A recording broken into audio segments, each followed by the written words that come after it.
Hi guys, welcome back to another video. What am I doing today? Right, we'll just hop in here and get ourselves looking. Okay, this is a Mazda 6 again, but what's happening on this one? This one has come into me for an assessment to see what's happening. Man states intermittently he's getting ABS lights and maybe a smart city braking fault up on this thing. But where I would start on where I have started, well, I brought it for a drive anyway. I pulled the bonnet first and then I brought it for a drive after. But what's happening to this thing is at low down RPM, I am actually dead as a maggot. Up to about 2,500 RPM, I have no boost whatsoever. Absolutely, practically zero. Now, driving home in your wagon, and honestly, once the car got warm, I'm going to tell you, it's probably one of the deadest Mazda 6s I've ever driven. So we can see it there, look. Manifold absolute pressure, that's the boost pressure. Desired, so the desired number is 186. We are getting 103 of boost. So we're not exactly half, but we're not far off of half what it should be. Scroll back. Oop, come on, come back. All the way along, 247, 110. I've no boost whatsoever. Because of that, it was kind of making me go looking in a certain direction. But I'm just going to show you, we have no faults at all in this thing. Okay, so I was looking at a couple of PIDs here. What I was looking at was desired boost pressure and actual boost pressure. Okay, that's what I was looking at just on my PIDs. I can show you where we have no faults.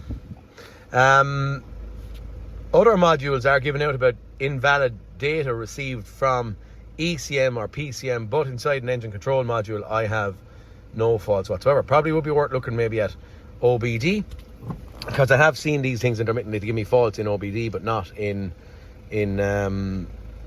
might do that actually while we're standing here. Skip, yes, skip.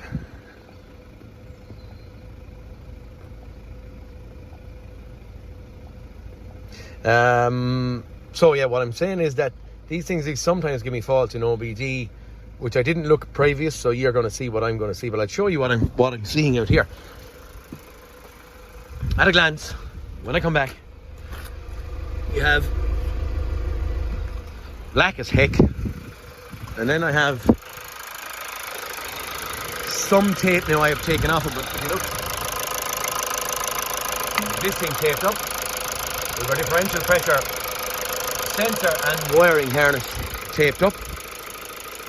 I have gone in for a glance, and I have gone in for a glance here at both turbos. Both turbos are not hanging out of it or with loads of play or any of that thing stuff in them, so you take me word on that because I've done it previously. But diesel, what has happened to this thing, according to the customer, he said he didn't or wasn't aware of me prior, but okay, no fault codes, okay. But this yoke anyway, he has gotten the DPF deleted from it because he said he wasn't aware of me being here. Diesel particulate filters in these cars they get blocked only as a consequence of what's happening in under the engine management system. So there's something wrong out here, and because there's something wrong out here, that's why the DPF got blocked. So he shouldn't have went drilling the DPF out of it. That's a definite for me anyway.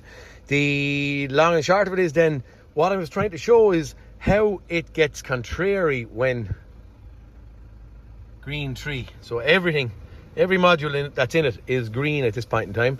We have cleared the faults out of ABS and all that stuff prior to my drive, done a 20-mile drive, then home to my own house and back down the next morning.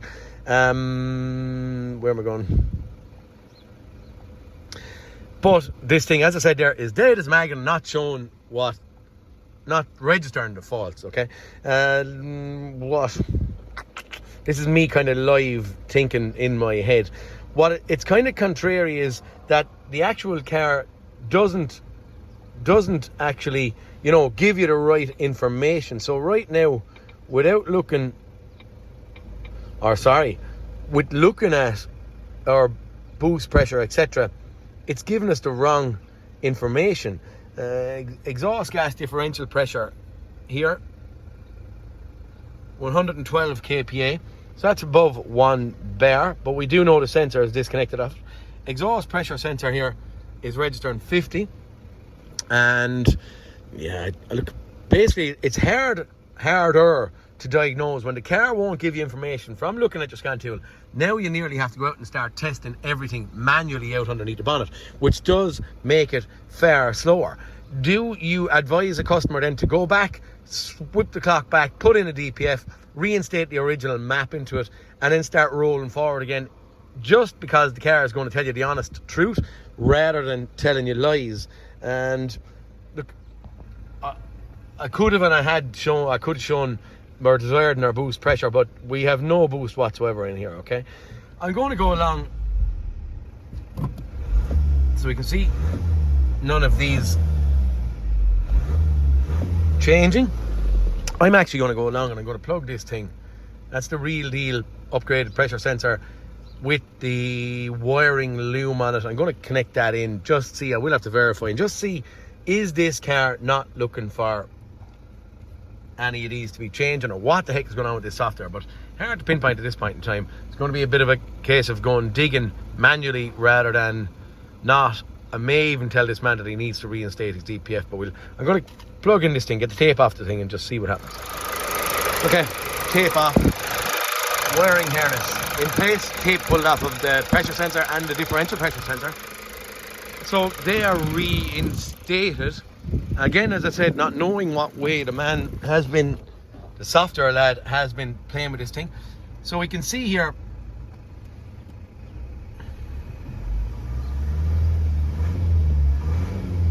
we're seeing some change on exhaust gas differential pressure. We're also seeing some change on our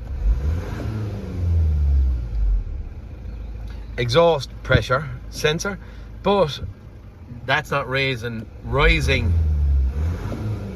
fast enough or good enough. So we can see there's no differential pressure in here, or at least we have movement, but not enough. I feel a stutter in the car when I just hold it there at 1500 or 2000 RPM. I'm stating that at this point in time anyway, at least we can see a number in here. I'm stating that pipe going onto that pressure sensor is most likely blocked. We'll get a MITI back on it and we'll prove, and I'm thinking that we'll clear that pipe. At least we can see true readings at our exhaust pressure here, and maybe from there we'll drive and or just see. Depending on what way lads have played with the software, everyone will say to me, oh, delete it, get it gone, everything's cool. When these yokes are, if someone is doing it, it's only as good as the man that's pressing the buttons on the scan tool to delete or play with some kind of software. This thing, in theory, it's not registering a fault for that, but does the car want to see pressure in there of some sort? What way is the software thinking or whatever? I don't know. What I'm thinking is, anyway, we're going to verify if this pipe is blocked or not. At that stage then I might give this thing another couple of miles and just see what way it reacts. But I don't like software being changed. I don't like delete being done with DPFs. Our EGR valves some of them are actually working. Maybe I should show all, and we'll exhaust EXH. So our exhaust cooler bypass, and then we have our exhaust gas recirculation valve actual position, show selected. So I do know generally at idle this thing should be opening when the car is warm, 10% or so. I don't think there's any movement happens on that at all. That's the exhaust gas recirculation cooler bypass valve, and then exhaust, where are we going? Exhaust gas valve position. Sorry, I thought it was one underneath. We have movement on that on the EGR valve, but not up here.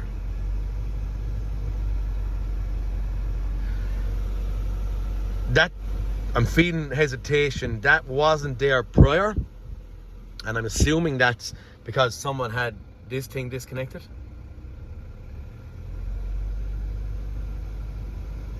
We'll just look at show all pressure again.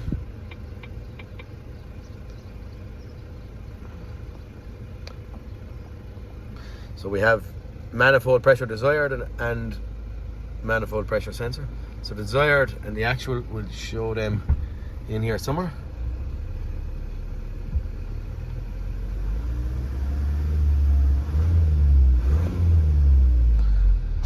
We can see it lower down, but sometimes they don't boost when the car is actually sitting stagnant. So we're going to go along. I might just check that pipe, and from there we'll move forward. Okay, I've got my Mitty vac. I have it connected onto my little steel pipe down there, and so it's not block solid, but I can pull and hold the vacuum for a period. So you can see there,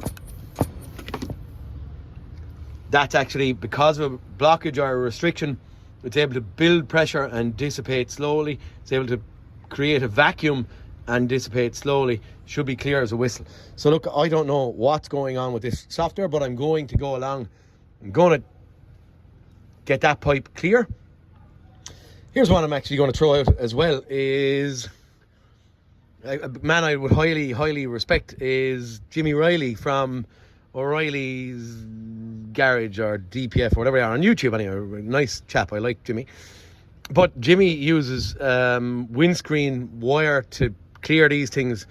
I'm going to tell you straight and fair, I've never had any success with it. Good, bad or indifferent. Number one, I can't get it drilled to catch the windscreen wire without folding over numerous times. I have tried putting in farmers tying wire, trying to pump it down there. I have tried putting in DPF cleaner and making these blockages dissipate, but the only way I can get any good of it is heat. What I'm going to do now is I'm going to get oxyacetylene and I'm going to go down, I'm going to heat that pipe in situ with my oxygen acetylene. You have to be very careful doing this because you have lots of plastic and stuff around there and you don't want to burn anything. But I can get in, generally, pull off that pipe. Generally, I can get in little gaps. You can use that, whoop, if you can see it, you can use that hole there and you can see the pipe actually running along between that heat shield and the head. You can see a bit of the pipe down there. If you can get in it and get it hot, you'll generally see the pipe will start smouldering and smoke will come out of it, and that is whatever blockage or soot is in there starting to burn. Okay, heat will dissipate any carbon buildups. It will burn it, it will make it burn off and go away and blah blah blah. What I generally use is once I get the pipe hot around the nose, I start sending in air, and once I send in air, you'll see where the blockage is, it starts to glow really hot. And what I also notice is that heat, then that hot section will start to run down and down and down and down and down, and then all of a sudden it'll shot of air will go through it, and once the shot of air goes through it, you will see the pipe will cool down real fast. So it's the actual soot that's burning or melting, and the oxygen feeding it will actually make it get hotter and burn more and travel down the pipe. And once the air is flowing through that and it's clear, that pipe will not get hot anymore. You just cool it down with the air rather than make it redden up. Okay, that's what I'm going to do at this point. Okay, not going to be the easiest to record here, so I'm not going to show too much of it, but you get the gist. What I'm doing, you can see the pipe is glowing down there, you can see the smoke coming out of it. Turn off my acetylene again, and the airline, let's see if I can get a bit. You can see the heat, can you?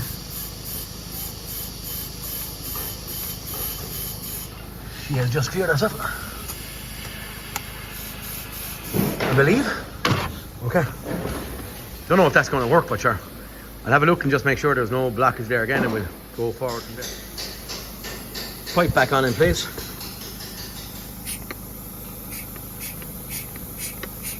Back under pressure. Come on, pour out.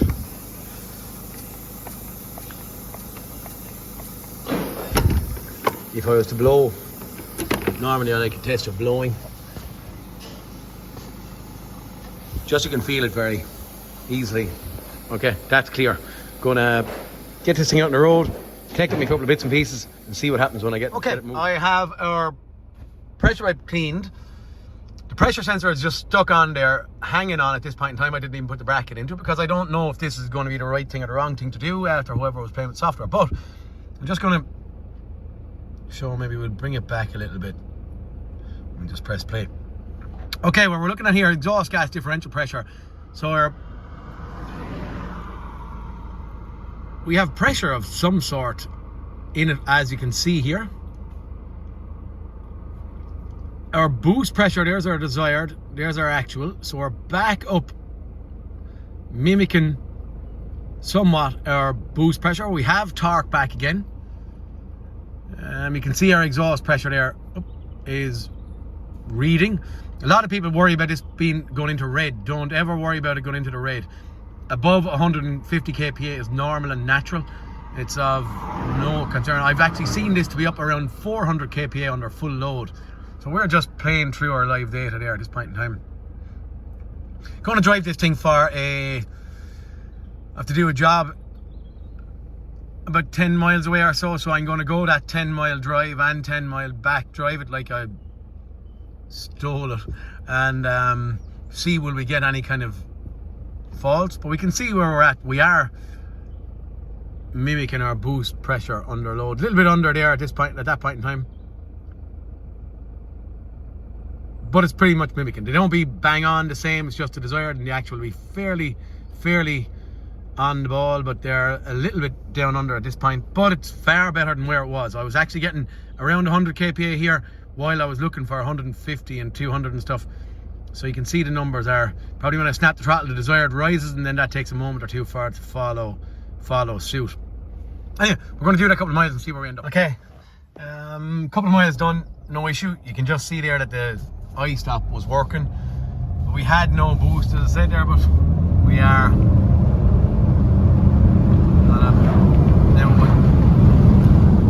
it was mostly low down, but she has plenty torque at this point in time. Okay guys, here we are. I've reinstated the correct bracket. Sorry, my battery in my headlight is going flat. Reinstated the correct bracket for the pressure sensor.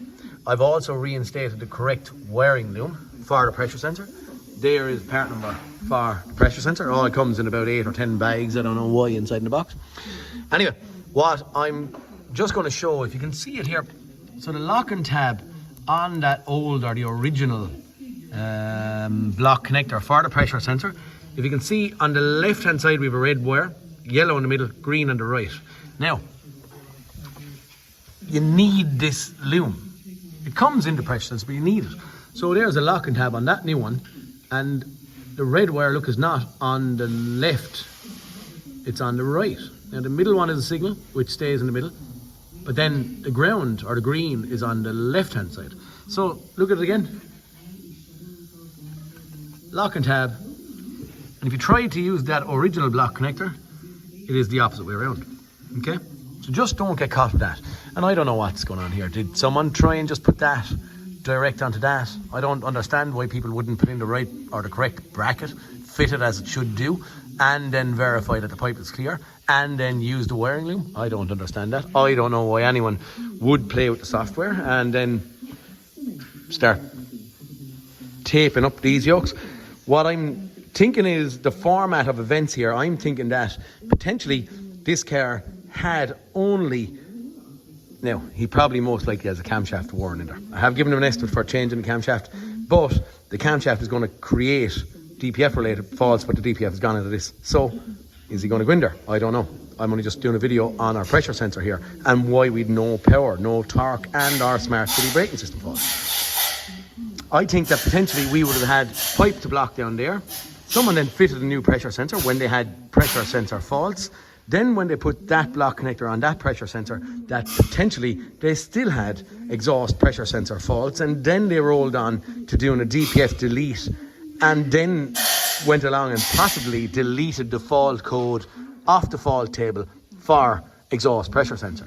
Also then they don't, I'm assuming they would have deleted fault codes to do with differential pressure sensor out of it as well, even though the ECU is seeing the numbers and needed potentially for traction control, and any engine related fault is going to give us this invalid data, faults in ABS, in smart city braking and all that kind of stuff. So I'm assuming that the pipe was causing the most of it. So pipe cleared, stuff put back in, car is back driving as it should do, and I'm kind of happy. I'm going to do a couple of more miles in this thing. You don't really need to see that. I'm probably going to close it up at this point in time, but we have torque back, and that's what he was after. As I said, advise him to do the exhaust shaft. Get noisy. Okay, guys, yeah, please like and subscribe for this one. Every like I get and every comment and every subscription is absolutely fantastic. I really enjoy it. I love the communication, the conversations going on in YouTube and stuff. Sometimes I'll be a couple of days behind if there are a lot of comments to get through. But in saying that, look, please like and subscribe. I'll talk to you all next cartoon. Mazda 6, no power, down low, and all happening due to some kind of software playing and an exhaust pressure sensor pipe locked. Guys, see you all next cartoon. Peter Kennedy signing out.